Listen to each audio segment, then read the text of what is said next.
This is Glowtv. New episodes every week.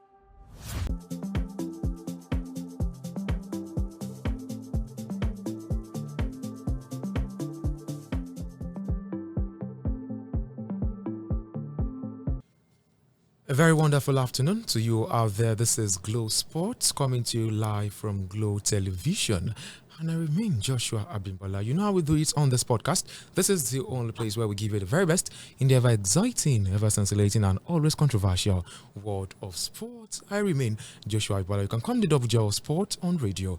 All right, this lovely afternoon, I'm not the only one in the studios, and definitely I have AY Sport also joining me live on the studio. One of the Manchester United fans you definitely find out there, even in these trying times, they are still a Manchester United fan. AY Sport, good afternoon and welcome to the show. Good afternoon. It's nice seeing you again. Yeah. You're very much of Manchester United fan. Thank you for that. You should have added Bonafide Cristiano Ronaldo fan. Bonafide. Is there a certificate for that? Do you know what Bonafide is? We know that we have a certificate for it. For being a Ronaldo fan? Yes. No problem. I believe you follow him to Saudi. You should follow him to Saudi Arabia anyways. When the time comes, we'll be there. No problem. All right. Together with AY Sport, we'll do some justice to some sports stories making rounds. And the very first one I would want to do is the CAF Awards, which definitely was dished out some couple of weeks back. And the best player in the continent of Africa, talking about Achraf Hakimi. Don't forget, he won that particular award as the best player in Africa. AY Sport, this is where I'm going to. According to the list that was drawn out yesterday, there are some couple of coaches, even there are some couple of pressmen and some couple of captains of countries. The voting list was drawn out, how each country voted for the best player. That is done for transparency. Hope you understand my point. So when CAF brought it out, when CAF brought the list out, surprisingly, Nigeria voted not for Victor Osimhen. Victor Osimhen was part of the top three. You would remember. Yes. Yeah, there was Achraf Hakimi, Mohamed Salah, and Victor Osimhen. Those were the top three. Yes. Surprisingly, Nigeria never voted for Victor Osimhen. They voted for Achraf Hakimi. Now, my point is this. My question is this. There was a rule back then, 90s, that you shouldn't vote for your teammates.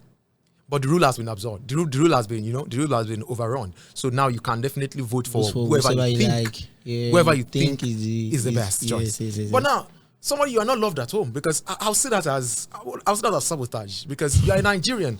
I believe you're the first person you vote for, even if he does not deserve it, for the first time that is a Nigerian. Or probably I should bring the question like this. In voting, should it be given to who deserves, or probably who you are more tilted to? For instance, you're a Nigerian. Even Victor Osimhen does not deserve it.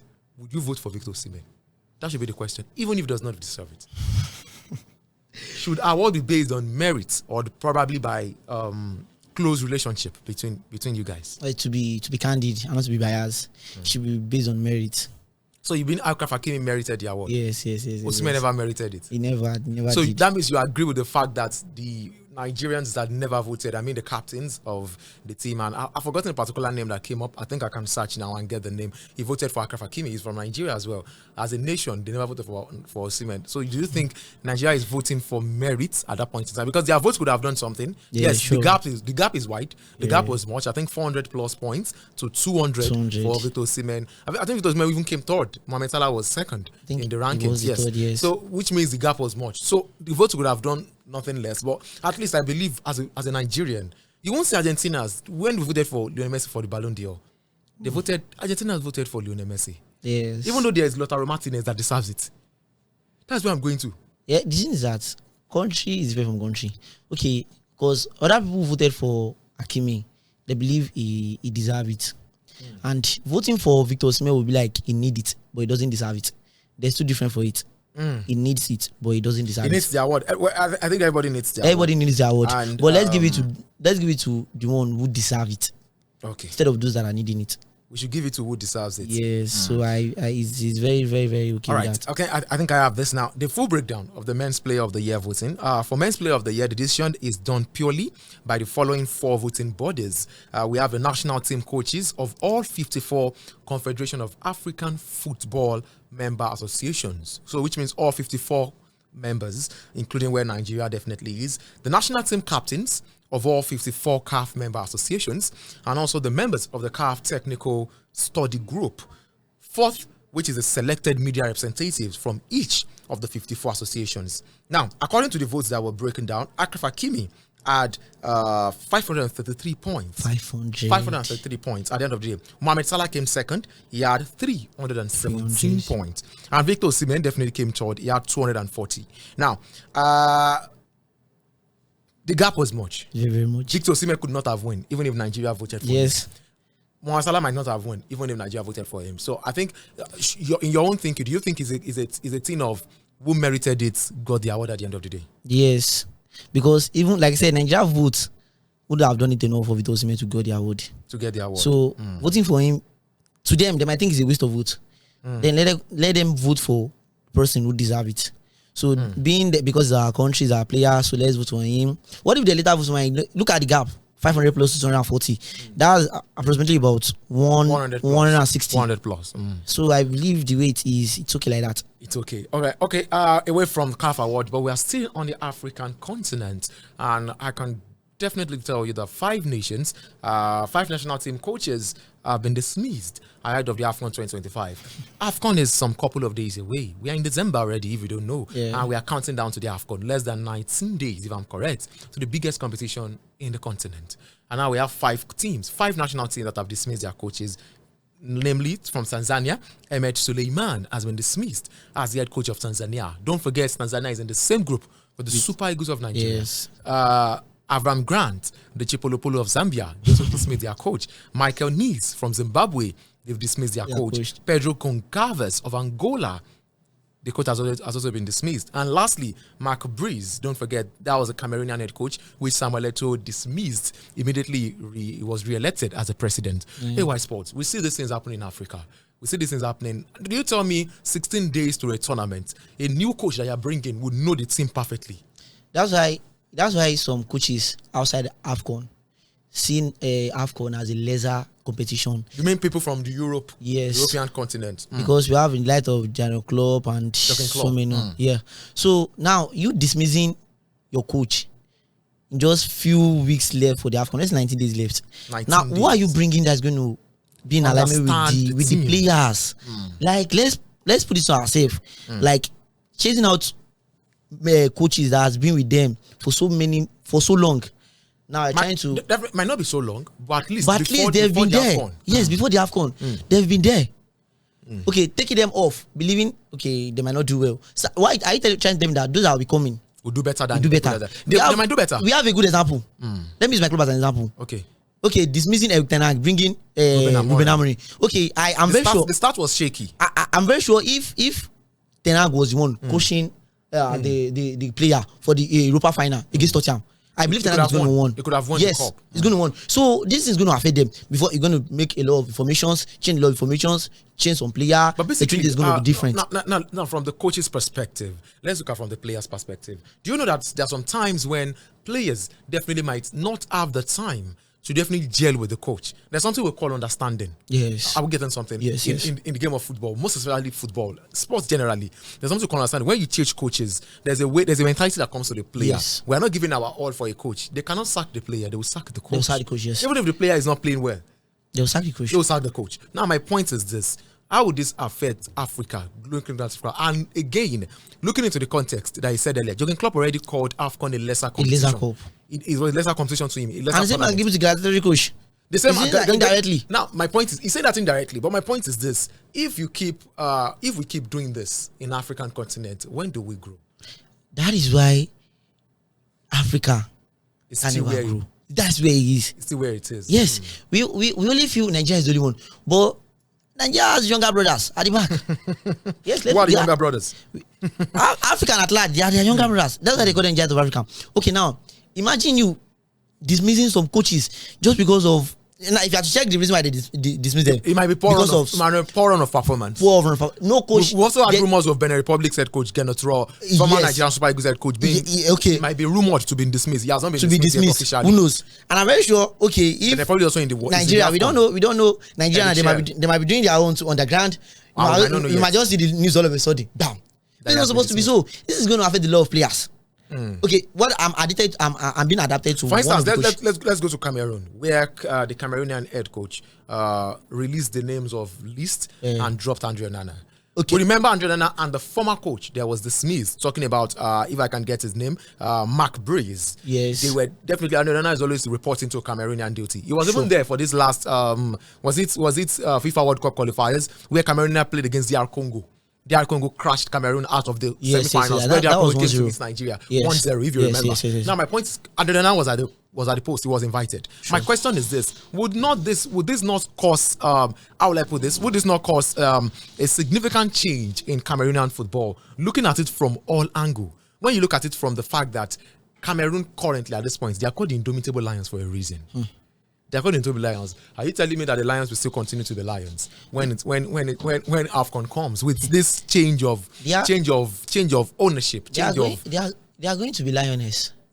Lions is even very good. But it cannot be as powerful as the Lion. Yes, because the point is that just because you and a player had misunderstanding, every coach always have that. There's a particular player in the team that the coach has a problem with. That's why I always love Manchester United in the rule. Because if you have to talk about everything, if you are talking anything about sport now, 80% of what you'll be talking about, you're going to see them in Manchester United.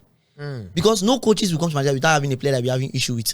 Okay, the one currently now, I think this man currently, you might not know, but we are the fan, we are okay, this man is having some problems with some players. Let's in the light of Kobe Mino. It's very sure of that. Okay, why are you not telling me that? They're having problems together with Ronaldo. Yes, including Bruno Fernandes.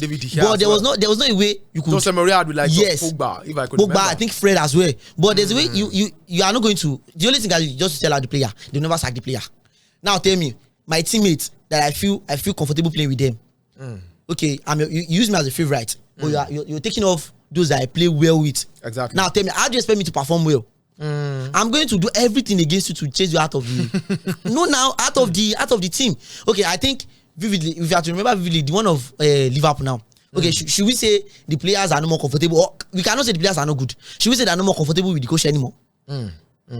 Because we are seeing the worst side of Salah currently. Exactly. Okay, now even with Salah, they're playing absolutely nonsense. But they're fortunate to win their last match. Congratulations to them. Okay, if Salah goes for the AFCON, now tell me, what's going to be their aim? Well, we definitely leave that matters. We definitely leave the matter for Matthias. I believe strongly that every Malam to his kettle, every Liverpool to their problem, every Manchester United to their worries. All right, from that problem, let's go straight to AFCON. We are counting down to AFCON, as I said earlier, and this is definitely going to be one of the very best. I can confirm by far because Morocco 2025 is eating up gradually. Well, let's go straight to Nigeria's group. In Group C, Nigeria is currently seated with Nigeria, Tunisia, Tanzania, and Uganda. Ironically, all the four countries representing in that particular group is ending with A: Nigeria, Tunisia, Uganda, and so Tanzania. So are we seeing Nigeria definitely becoming the league leaders at the end of the day? Because this is a very tough group. The Carthage Eagles of Tunisia, the Tanzanians, and the Ugandans. So which means it's a very tight group. Let's be honest. And Tanzania just sacked their coach. So which coach is ever coming in, whoever is coming in as the new head coach of Tanzania would want to start on a much more good note.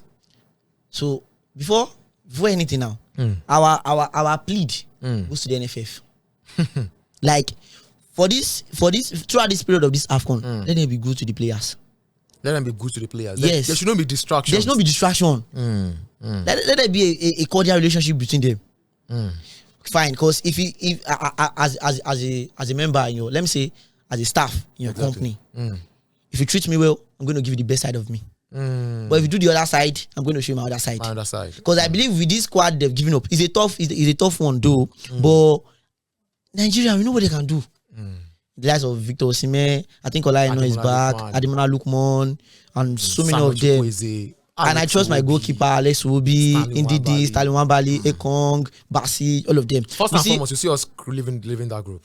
We see. I see us living that group. Though we might not win audio matches, but I see us qualifying from that group. at least qualifying from Yes. that. Okay. Probably next time we come on the show, we'll talk more on that particular one. Let's go straight to the center stage in the world. The English Premier League also definitely over the weekend. We witnessed some couple of mouth-watering encounters. But I believe one thing that I would want to be certain is the fact that Manchester United, Liverpool winning, and it's against the norms. The normal thing we know is Manchester United and Liverpool losing. We call them bad or baddest. With Tottenham Hotspur. Tottenham is the bad, Liverpool bad, and Manchester United baddest. So you know what this is. So winning over the weekend, and Chelsea at the Stamford Bridge doing something, picking a point against Arsenal. A 10-man Chelsea picking a point against Arsenal. Do you see that particular one coming? Let me from a neutral perspective. Yeah, let me pick from Manchester United from being neutral this time around. With what Manchester United played the first half of that game, they were playing nonsense. We never expected winning from them. Yes. The first half of that particular game. It was 1-0 to Crystal Palace. Yes. At first half. So I was like, get this sexy off the pitch. Because everything he was doing was absolutely nonsense. Sexy got the goal. Yeah, he got the goal the second half. But you know how fast can be? They are frustrated. You had no successful pass. There's no way you never give those the 5 and 6. There's no communication. You were not giving them the body I was demanding from. We can watch how Victor Osimhen does Realand like that. In a nutshell, you prefer Joshua Zirkzee sitting on the bench in games. I prefer him coming up around, let me say, 60s of the time. 60 minutes of the time. Yes. Because, okay, now, when they came back, after everything we've done, we went in there first half. The reason why we are united, we went in there to unite ourselves so we can come back. Come back. Okay. Should I say Manchester United were waiting for them to score the goal so that they can make a comeback to break, to shake off the internet? But the fans are not ready to come. Okay, now, we only know the only people that does Ramadan at this period, that when they score your team ahead of you, they can come back. But not this period of Manchester United. So without winning against Crystal Palace, are you telling all Manchester United fans out there that you guys are back to winning ways? Yeah. The next match we're going to judge. Yes, because even the 2 players that scored, I never expected them to. Nobody expected to go from them. Zirkzee Mount. Let's say, okay, Zirkzee was not even out of the option. It was out of the option totally. Okay, we're still predicting that Mount, because what he played was absolutely good. I was like, okay, Mount being in the squad is going to do something special. He played his first 90 minutes in 2 years. We enjoyed the last time he played 90 minutes was 2023, Mason Mount, and was still even Chelsea. I enjoyed the match. And what gave me joy the most in that match was that I saw my butcher back. Who was your butcher? Sandro Martinez. All right. Manchester United fans out there, like he said, I believe you guys should know that the league is a marathon. It's not a sprint. It's not a sprint race. So I believe strongly that one way or another, that win would ginger Manchester United to do something good. Anyways, when we talk about ginger, let's go straight to Arsenal. Because at this point in time, Arsenal, they fought back against 10-man Chelsea. Yeah, they fought back. Everybody will say the red card affected Chelsea. But does the red card also affect Arsenal? Did it affect Arsenal? I'll say, yeah. Because when we look at how the game played, even from the start of the whistle, Chelsea gave them back to back. Very real. Now, Chelsea going to 10 men in the 38th minute of that particular encounter. Moses Caicedo, 38th. And the game went straight 1-0. Just some couple of minutes after, via Trevor Chalobah. Then Mikel Merino coming back to give Arsenal the equalizer.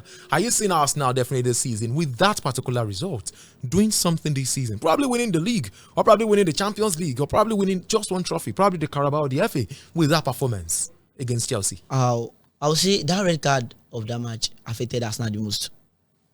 Wow, it was not Arsenal that collected the red card. I know, but it affected them the most. Let's hear. There might be some matches that there might be some tactics that they're out to play.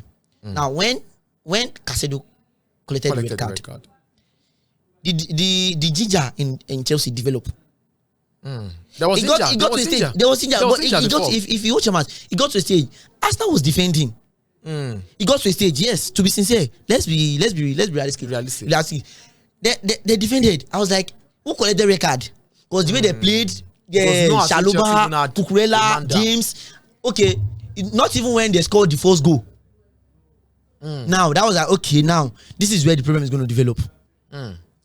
We ought to know that if a team had red card, if we were to be Manchester United, if you had the red card, you had to defend after that goal. You will be defending. But Chelsea came out full, like they came back with all force. Games that Chelsea have collected red card this season, especially against Manchester United, they lost. If you remember, the one of that Manchester United. I could also remember there was a particular game they also lost after even collecting the red card. Now my point is this: I think Enzo Maresca has learned, hasn't he? Yeah.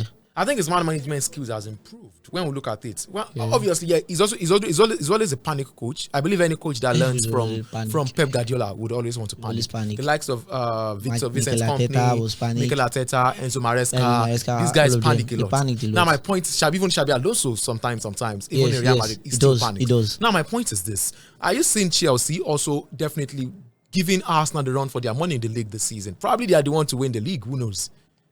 Probably Chelsea are the underdogs that are coming in. Arsenal is the one that we've been seeing. Past season, they've been making second. And eyes has been on them. But Chelsea, silent. Are you seeing them silently coming to definitely grab or definitely snatch that Premier League title from Arsenal? These guys are going to drop form. Trust me. Chelsea. Both team. Chelsea and Arsenal. They're going to drop form. Is it this time? December, they have some couple of games. I think five Premier League matches in December. They are going to, these games, this December, matches, this December, back to back. This December is going to judge it all. If you can come up with a very good point this December, we ought to consider you at least in the Premier League. A title. Yeah, yes. A title favorite. A title favorite, yeah. So, because I believe, okay, Arsenal is going to drop form. Chelsea is going to drop form. Yes, let's put it that way. Because they're just going to drop form. Because a player that you'll be playing FA, you'll be playing Carabao, you'll be playing Champions League, you'll be playing Premier League. And let's say nothing less than 3 matches in a week. They play over the weekend. They'll play again midweek. And you will never see Arteta act funny on any of those competitions. He goes in all out for them. All out. Like a serious game. All out. There's no rest one player. Yes, he might be thinking, okay, Arteta in his own mindset, okay, what if he goes trophy this season? Is his job secure? I'm very sure that should be the question that will be ringing in his mindset. Arteta's mindset. Yes. Do you have his number? I don't know. But with the look of things, there's a way you look at coach, you understand, okay, this person, there's a way, okay, what if I go this trophy this season? You're playing, okay, now we see you're performing well in the Champions League. Everybody sees what you're doing. You're performing in the Premier League, and I think Carabao I think is in quarterfinal, right? Yes. Okay, now FA is beginning very soon. Okay, now tell me, out of these 4 competitions, at least with the way you are performing now, you should be able to bring 2 back. Deliver at least 2 to your people to know. Okay, Champions League and Premier League. Yes, so that I will see Champions League and Premier League. You said any 2, so I think I'm picking a 2 for the Arsenal fans. I'll be giving them Premier League and let's say Premier League FA. Premier League and the FA Cup. Yes, because even obviously they've won the most FA Cup in history. They've won the so let them go with that. Let them continue with because the FA that Champions League, I'm very sure. I'm very sure. It's going to be tough for them. It's going to be tough for them because we have a lot of top team there that are fighting for that. In light of Bayern Munich, Barcelona, Real Madrid. So it's going to be tough for Arsenal. Chelsea also is going to they're performing well. That's in Champions League. Okay. So at least you are seeing Arsenal at least delivering 2 trophies. Yes. If they know what they're doing. At least you see them. At least 2, yes. Okay, from Arsenal to their London neighbours, Chelsea. Over the weekend, Chelsea with 10 men. We saw it against Arsenal. This was a fantastic London derby.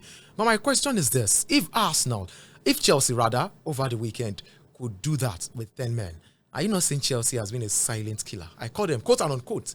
They won't. Anyways, we know their fans to be very, very rowdy. We know their fans to talk much. We know their fans, they love talking, they love shouting. See, I'm looking at the camera to say this. If you're a Chelsea fan, if you are a neutral fan and you're arguing with Chelsea fans, you don't love yourself. Because they won't agree. At least Manchester United fans can even just by the grace of God. But Chelsea fans won't tell you that. They will continue shouting. So now my point is this. Are you seeing Chelsea being a silent killer this season? Probably this might be time to deliver something. Don't forget Thomas Tuchel's era. They won the Champions League.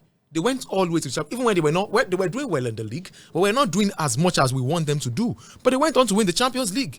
Don't forget that Kai Havertz goal against Manchester City in the final of the UEFA Champions League last season. They defeated Man City in the finals and they won the Champions League. Last Club World Cup, they won the Club World Cup against all odds. I never expected that. Now my point is this: are you now seeing them also doing the same thing they've done? Because look at the squad. Look at what they have. Kopama is back. Estavio is doing well. Fofana is back. So a couple of players. I don't see anything genuine in their team. Though you see them as a silent club, but I feel Chelsea fans that you guys are building the respect that will not last longer. Well, yes. How? Because if I look at that team, there's no any star player in that team aside from being their Palmer. Fine, Estavio is doing very well. Reece James is a star player. He's a star player, but we know how Reece James might. I believe Reece James will fit into any team. He's going to fit into any team. But consider the fact that if this guy in question, Reece James, had any slight injury, he will go down. Just consider him out of the season. Now the question is this. Chelsea knows that they are risking this guy. They're not this kind of stamina he had. It's like having Luke Shaw. They are risking this guy. His physicality is not on the. He He's can't, not- he can't he's not- give it. He can't you give see, it he's trying to, 38%. like, He can't give it his- 38 league matches. His this matches, season. his matches, he's trying to be careful. If you notice, he's trying to be careful. They even manage him. They Manage, yes, that's what I say. They manage him a lot. He's trying to be like, he's trying to be considerate, so that if he goes out of the team, now who's going to replace him? That's the. So that's I say, you guys are trying to build. You are trying to build a respect that will not last longer. So they want to try their possible best to develop what they can develop with him currently within that current form. And even to win what they can yes, win. what they with can him. do within that current form to bring up something that, okay, if you want to chase it up, at least you can stay able to make it to top 4. Because I'm very, very sure for them, they're going to be out of the out of the Champions League very soon. Chelsea. They're going to be out of it very soon. Wow, they are doing well. They've defeated Barcelona. In the They are Champions doing well. They are doing well. But that seems that if they're trying to build the respect that will never last longer, we know how Chelsea might be. Nobody wants it to last long. Nobody just deliver. Okay, if I'm to say the silent killer currently now, I'm trying to be sincere this time around. Silent killer now is Manchester United. Manchester United is silent killer. Let me explain. You should ask me how. Okay, how? You should know. Okay, a team is going to play. Okay. These people are enjoy. We know what they can do. They're not Okay. going to win. Everybody predicted Crystal Palace winning Manchester United. But they won. Almost 90%. But Manchester they United won. So that's the point of silent killer. Even Arsenal struggled to win. They drew Chelsea. Okay, for someone that can be able to conquer what's it called, Crystal Palace, Chelsea, that almost all clubs find difficult to defeat. Manchester United defeated them With 9 men. It was 2 red cards, if you remember. It was 2 red cards. I think it the was goalkeeper 2. and no, it was it 1? It was one. It was the goalkeeper that had the red card. Yeah, it was Robert 1. Sanchez. So we played 1-0. I think 1-0 first half. Well. We collected ours. So I would say Manchester is a silent killer Than Chelsea. than Chelsea. Well, thank you so much, AY Sports, for coming on the Yeah. show. I believe all Manchester United fans out there would have learned 1 or 2, and I believe strongly that please don't be deceived by AY Sports. He knows how to filter you. You guys are not silent. You guys are loud killers. I wish you guys all the very best in this season. All right, I'm leaving you with a huge promise to always see you around the microphone arena. Till I come away again next time on Glow Sports, I remain Joshua Abimbola. Have a lovely, lovely day ahead. Bye for now. Glowtv. New episodes every week.